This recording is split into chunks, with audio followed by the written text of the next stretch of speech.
গ্রিসে এথেন্সের পেট্রোয়ালিতে motorcycle দুর্ঘটনায় 2 বাংলাদেশির মর্মান্তিক মৃত্যু। 20 আগস্ট বুধবার সকাল 11টায় শরীয়তপুরের মুসলিমউদ্দিন বাবু মোল্লা ও ব্রাহ্মণবাড়িয়ার সুদীপ গুপ একই মোটরসাইকেলে চড়েছিলেন।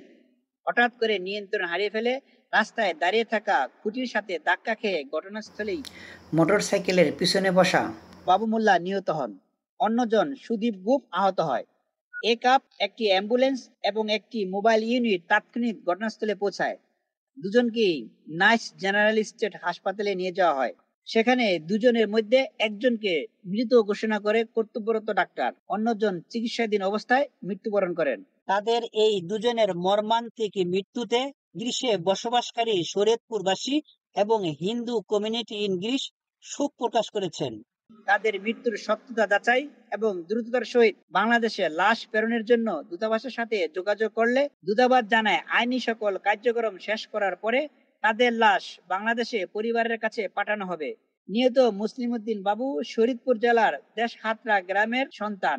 মৃত্যুকালে তার বয়স হয়েছিল 69 বছর। অন্যজন সুদীপ গুপ হলেন ব্রাহ্মণবাড়িয়া জেলার রাধানাথ গ্রামের। দীর্ঘদিন যাবৎ তারা গ্রিসে বসবাস করছিলেন।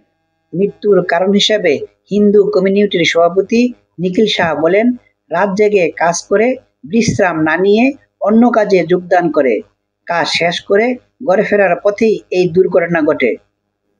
কামরুজ্জামান বুয়া ডালিম, মাইগ্রেশন বাংলা, এথেন্স।